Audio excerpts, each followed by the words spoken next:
কোন সূরাটি আমরা সবচেয়ে বেশি পড়ি? সূরা ফাতিহা। এই সূরাটি হলো কোরআনের মা। ওগো মা, তুমি এ ধরনের শ্রেষ্ঠ নেয়ামত, তোমারই পদতলে রয়েছে জান্নাত। মা, কোরআনের মা কোন সূরা? 30 পারা কোরআন পড়লেন, নামাজে নামাজ হবে না যদি সূরা ফাতিহা না পড়েন।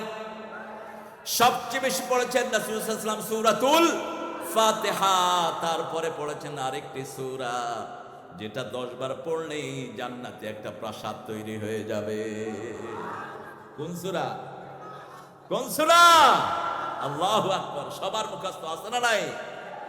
এগুলো দুর্ভিক্ষ দূর করার সূরা। কোরআন পড়বেন, দুর্ভিক্ষ দূরে সরে যাবে। গায়েব থেকে খাওয়ার ব্যবস্থা করে দিবেন কে? বাংলাদেশে এখন মানুষ বেড়েছে, সম্পদ আল্লাহ বাড়িয়ে দিয়েছে। উত্তরবঙ্গে বঙ্গায় লক্ষ লক্ষ লোক মারা গেছে, আজকে মঙ্গার নাম নেয়ার মতো কোনো মানুষ নেই। এই বরকত নাজিল করেছেন কে? কারণ উত্তরবঙ্গের মানুষ কিছু হলেই কার দিকে ধন্না দেয়?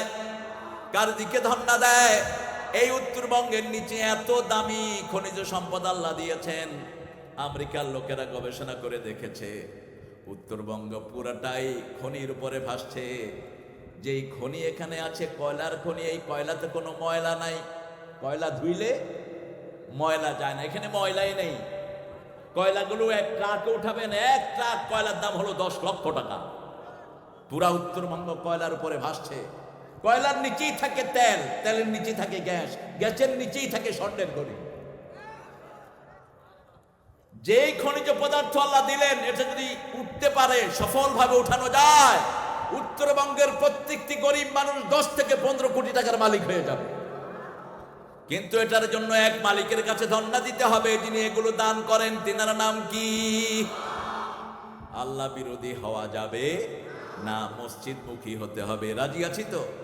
মসজিদে যেন ঠেলাঠেলি না হয়। হাত কোথায় বাঁধবো, আমি নাচতে বলবো কি জোরে বলবো, ও কি করে তাকাইছে, দরকার নাই। মসজিদে ঢুকেন, আল্লাহ আপনাকে মাফ করে দিবেন।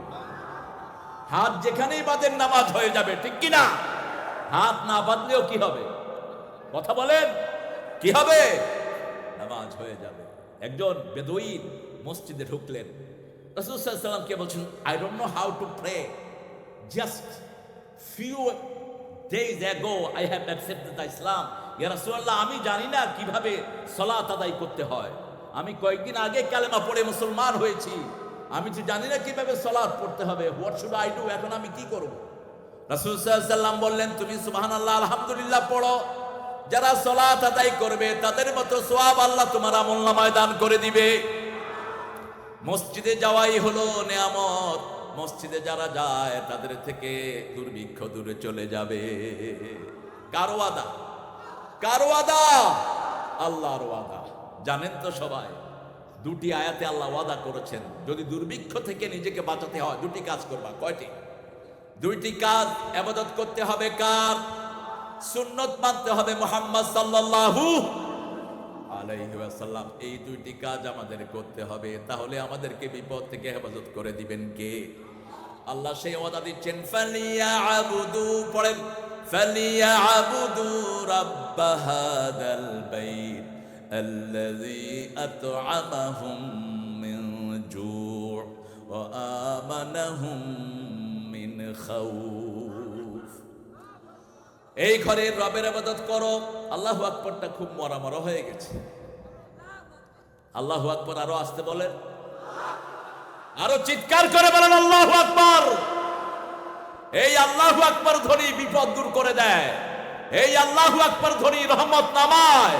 এই আল্লাহু আকবার ধ্বনি রাসূলের প্রথম কর্মসূচি। রাসূল সাল্লাল্লাহু আলাইহি ওয়াসাল্লামকে প্রথম আল্লাহ নামাজ পড়তে বলেন নাই, প্রথম বললেন রাব্বাকা ফাকাব্বির, তোমার রবের জন্য তুমি তাকবীর দাও, আল্লাহু আকবার। প্রথম বললেন তুমি জাগো, তুমি জাগলে তোমার উম্মতেরা জাগবে। আজকে পৃথিবীতে 125 কোটি মুসলমান, একজন জেগেছেন, সবাই জেগেছে, সবাই পড়েছে লা ইলাহা মুহাম্মাদুর রাসূলুল্লাহ সাল্লাল্লাহু আলাইহি ওয়াসাল্লাম। দুটি কাজ, একটি হলো আল্লাহর হুকুম মানা, রাসূলের তরিকা। ইবাদত যদি করতে হয় রাসূল সাল্লাল্লাহু আলাইহি ওয়াসাল্লাম যেভাবে করেছেন সেইভাবে করতে হবে। এই ঘরের রবের ইবাদত করো, তাহলে ক্ষুধা লাগবে, খাওয়ার দিবেন কে? আর ভয়ের সময় নিরাপত্তা দান করে দিবেন কে?